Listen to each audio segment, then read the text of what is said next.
একদিন ঘন সবুজ বনে ছোট্ট একটা খরগোশ খুব খুশি হয়ে লাফাচ্ছিল।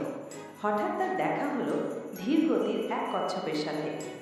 খরগোশ কচ্ছপকে বলল, হেই কচ্ছপ, তুমি এত ধীরে চলো কেন?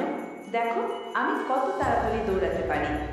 কচ্ছপ মুচকি হেসে বলল, গতি সব কিছু নয় বন্ধু, ধৈর্যও দরকার।